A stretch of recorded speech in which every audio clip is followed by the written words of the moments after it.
We had caught up with Shreveport Fire Department on another part of Port Arthur. As you can see, we're literally in right now about knee-high water. When they were clearing other neighborhoods, we're going to keep the camera on these guys as much as possible. What are the plans to help with the rescue efforts that you saw today? Dominique, we are in Port Arthur, Texas. This right here is a 4-lane boulevard, Jimmy Johnson Boulevard. Yes, named after legendary Dallas Cowboy coach Jimmy Johnson. He's from Port Arthur. It is a complete and utter lake tonight. Very widespread flooding here. We've taken you to a half dozen neighborhoods already.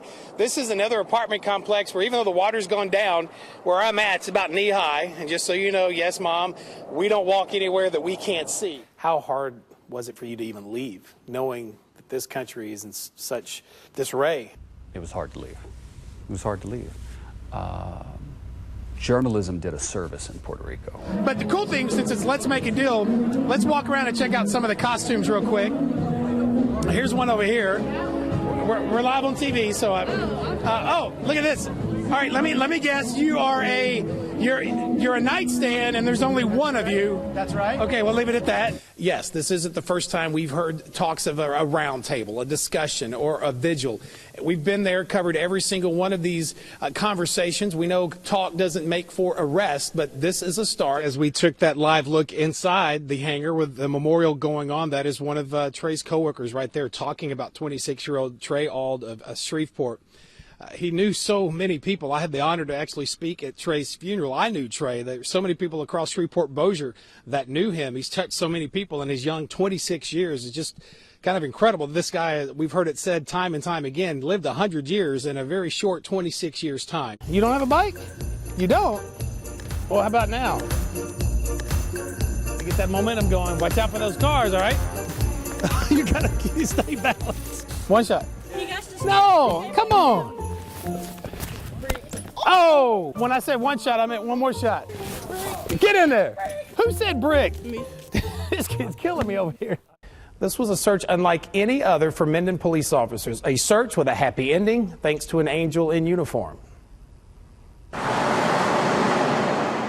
This series of photographs captures the emotional moments when baby Elijah was found, all alone, tucked underneath an overpass. Once I came down the hill and saw the blanket, I had to take a moment, gather myself, so I was like, I took a breath. But for Minden police officer Donald Bryce, he lived those moments, perhaps the biggest moments of his 20-year law enforcement career. I've been doing this for 30 years, and I've never seen or heard of anything like this. And the strangest for Chief Cropper, an infant kidnapped and abandoned just yards from Interstate 20 traffic. Not knowing if he's okay. Elijah Thomas is back in his mother's arms, but from the moment she called police at 3:30 Monday morning until he was found at sunup, those were the darkest hours of her life. What in the world happened here? Your guess is probably better than mine. Hey, why'd you do this? God told me to.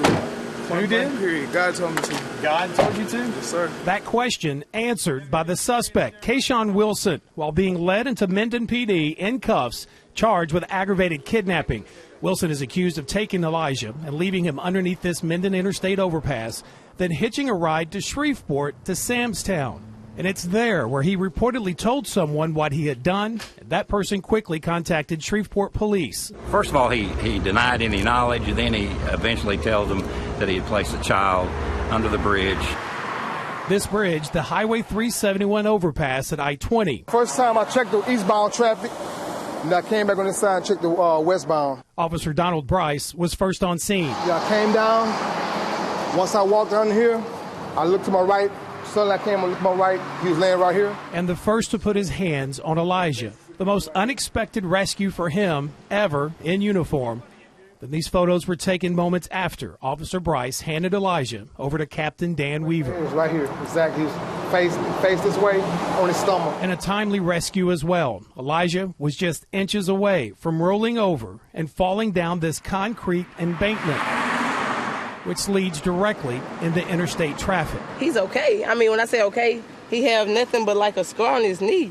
So I was in the right place at the right time, and I was glad I was able to be there. Officer Bryce, he's keeping it low key. He had an angel over. An angel in uniform on her side. Come on in, officer.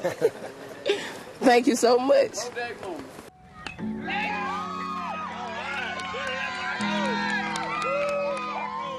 His volunteer coaching career is rounding third and headed for home.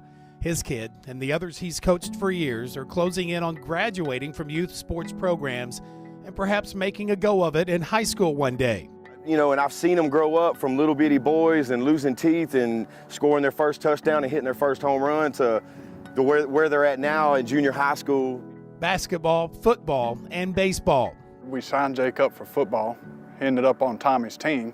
And then Jake liked playing for Tommy so much that when he signed up for other things, hey, is Coach Tommy coaching? When you're fortunate enough to coach pretty much the same kids 3 sports seasons a year. We have been with Tommy since 2011. For a half dozen years, the title coach just doesn't seem appropriate. Tommy, you know, he's not just their coach. He's actually a good mentor, role model, father figure for kids. I want you to show all the fire and determination and everything I've taught you over these years.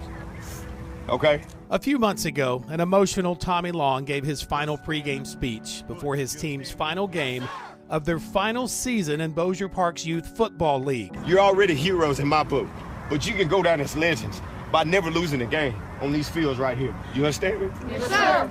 You can do it.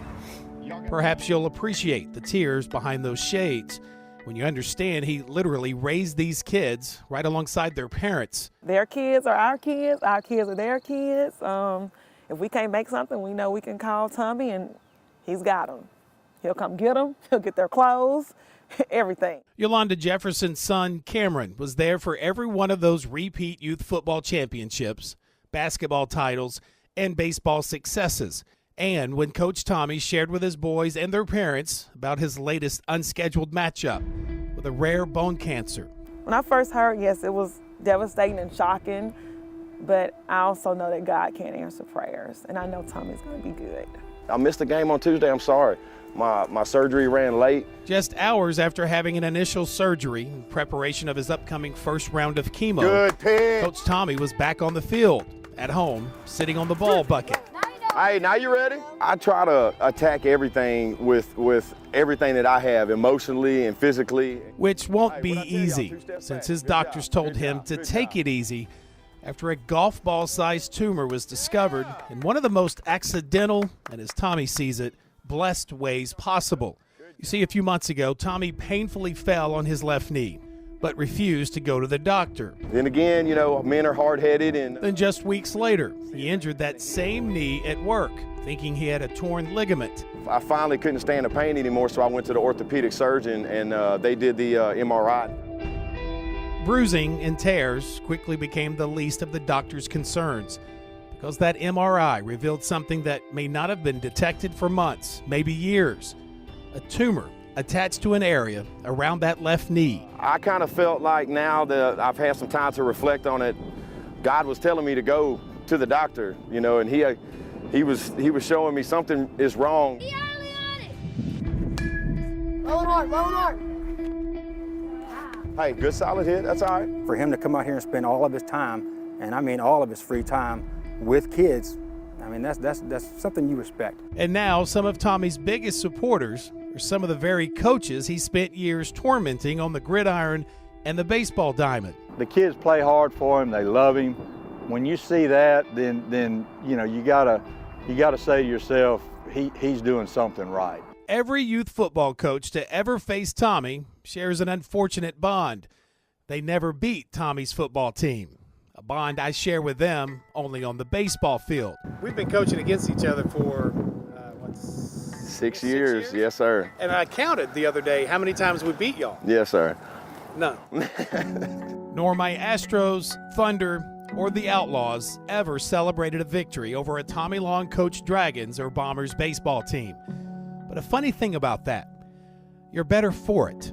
I respect that. I mean, when you can look across there and see these teams that are being coached positive and being as successful as they are, because he set the bar pretty high.